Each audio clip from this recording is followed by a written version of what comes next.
आज का टॉपिक है एम्ब्रियो रेस्क्यू।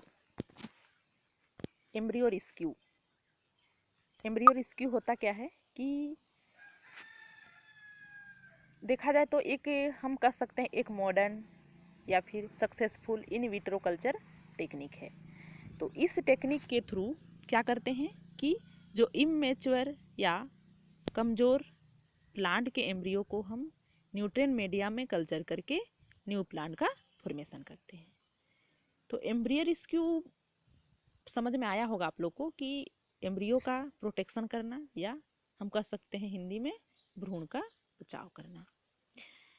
इस टेक्निक के द्वारा जो प्लांट प्राप्त होते हैं वो डिसीज रेसिस्टेंस यानी कि रोग प्रतिरोधी या फिर कह सकते हैं ये अच्छे क्वालिटी के होते हैं। ठीक है, इनके प्लांट पर टेम्परेचर का प्रभाव अधिक नहीं पड़ता है, यानी कि ये टेम्परेचर को जो प्लांट होते हैं एम्ब्रियो रेस्क्यू के थ्रू जो प्लांट बनते हैं वो टेम्परेचर को सहन कर सकते हैं।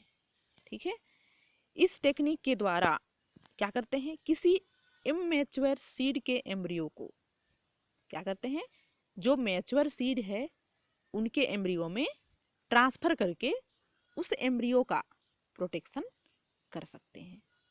ठीक है, तो इसका जो हिस्ट्री है उसको मैं बता रही हूँ कि इसके हिस्ट्री को 18th सेंचुरी में चार्लेस और जो बेनेट नामक साइंटिस्ट थे इन्होंने इमैच्योर सीड को न्यूट्रिएंट मीडिया पर कल्चर करके न्यू प्लांट का विकास किया था, मतलब उनको विकसित किया था इन्होंने। ठीक, आगे इनका डेफिनेशन में हम यह कह सकते हैं कि प्रयोगशाला में न्यूट्रिएंट मीडियम में किसी प्लांट के मैच्योर सीड के एम्ब्रियो को संरक्षित करके इनका कल्टीवेशन करना ही क्या कहलाता है एम्ब्रियो रेस्क्यू। ठीक है, तो एम्ब्रियो रेस्क्यू को हम इस तरह इसका डेफिनेशन भी देख सकते हैं। उसके बाद आगे हम इसका टाइप्स देखेंगे कि ये कितने टाइप्स के होता है। ठीक है, तो इसके टाइप्स में ये पुनः 3 टाइप्स का होता है। फर्स्ट है ओवरी कल्चर, सेकेंड है ओव्यूल कल्चर, थर्ड है एम्ब्रियो एंडोस्पर्म ट्रांसप्लांट। ठीक, ओवरी कल्चर से समझ में आता होगा कि ओवरी का कल्चर करना, ओव्यूल कल्चर ओव्यूल का कल्चर करना। ओके, थर्ड है एम्ब्रियो एंडोस्पर्म ट्रांसप्लांट यानी कि एम्ब्रियो का ट्रांसप्लांट करके एक न्यू प्लांट का डेवलप करना। ठीक, तो हम लोग फर्स्ट देखते हैं ओवरी कल्चर होता क्या है। तो ओवरी कल्चर में प्रयोगशाला में हम क्या करते हैं किसी न्यूट्रिएंट मीडियम पर जो ओवरी का आइसोलेट करते हैं, अगर उस ओवरी से का निर्माण उस ओवरी से अगर कोई फ्रूट का निर्माण होता है तो हम उसको कह सकते हैं ओवरी कल्चर। यानी कि ओवरी कल्चर में ओवरी का ही कल्चर करके ओवरी से ही फ्रूट बनता है। ठीक, और उसी फ्रूट से आगे न्यू प्लांट का डेवलप होता है। उसके बाद सेकेंड है ओव्यूल कल्चर। तो ओव्यूल कल्चर में भी ओव्यूल का कल्चर करके न्यू प्लांट का डेवलप होता है। ठीक है, उसके बाद थर्ड देखेंगे हम लोग एम्ब्रियो एंडोस्पर्म ट्रांसप्लांट। ठीक, तो एम्ब्रियो एंडोस्पर्म ट्रांसप्लांट को हम पपीता में देख सकते हैं, टमाटर में देख सकते हैं, बैगन में देख सकते हैं। ये सब में हम इस मेथड को के द्वारा हम एम्ब्रायो का ट्रांसप्लांट कर सकते हैं। ठीक, तो हम जो एम्ब्रायो एंडोस्पर्म ट्रांसप्लांट है उसको हम डिटेल रूप से देख सकते हैं कि कैसे होता है।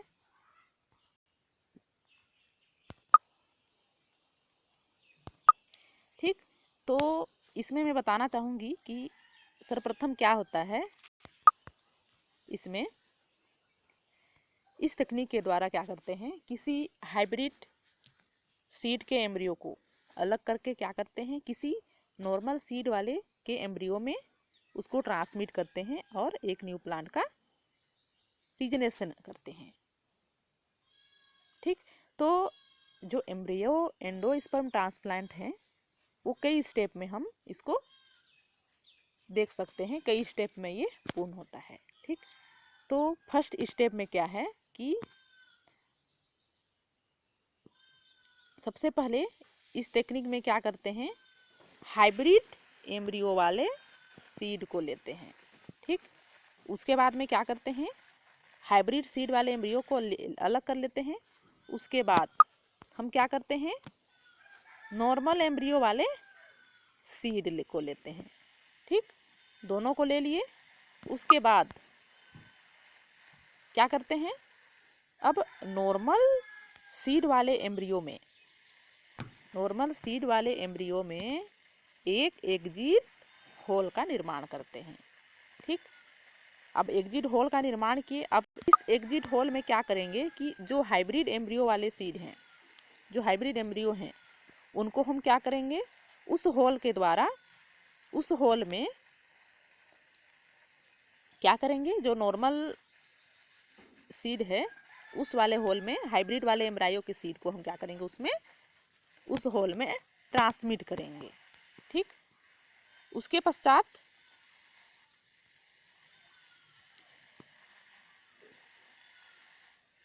हम देखते हैं कि आगे जो आर्टिफिशियल सीड है या फिर नॉर्मल सीड है उसको कल्चर मीडिया पर उगाते हैं। उगाने के पश्चात एक हाइब्रिड प्लांट का फॉर्मेशन होता है। तो इस तरह जो एम्ब्रियो एंडोस्पर्म ट्रांसप्लांट है इसको हम इस तरह से देख सकते हैं।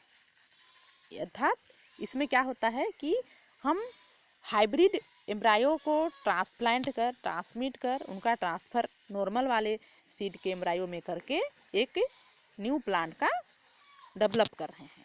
ठीक है,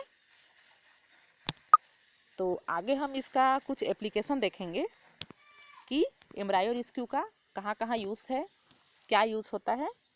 ठीक, तो फर्स्ट में देखते हैं हम लोग सीड स्टेरिलिटी, यानी कि सीड की जो स्टेरिलिटी है, जो सीड स्टेराइल है, उनको हम इस टेक्निक के थ्रू हम दूर कर सकते हैं। सेकेंड है सीड डोरमेंसी। सीड डोरमेंसी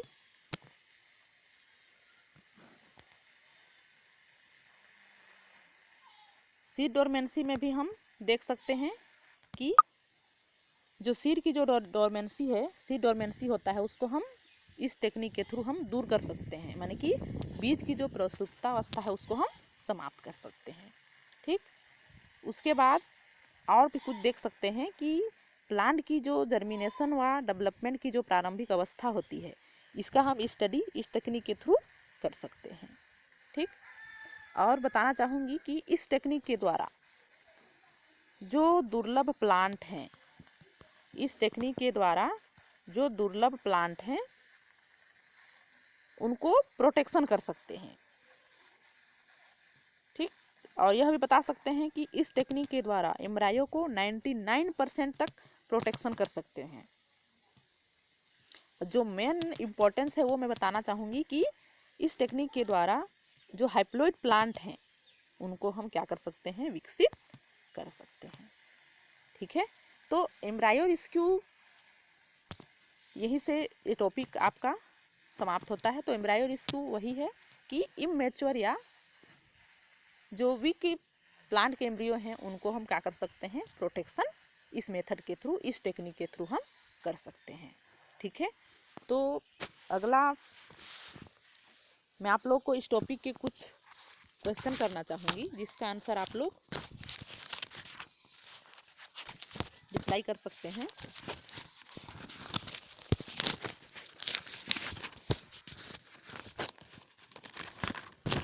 कि एम्ब्रियो रेस्क्यू टेक्निक का यूज़ प्लांट ब्रीडिंग में किस तरह किया जाता है।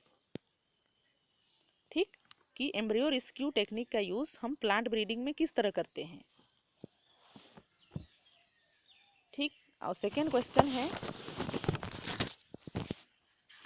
कि इमैच्योर एम्ब्रायो कल्चर क्या है। इमैच्योर एम्ब्रायो कल्चर क्या है। ठीक, तो इस क्वेश्चन का आंसर आप लोग रिप्लाई कर सकते हैं। ठीक है।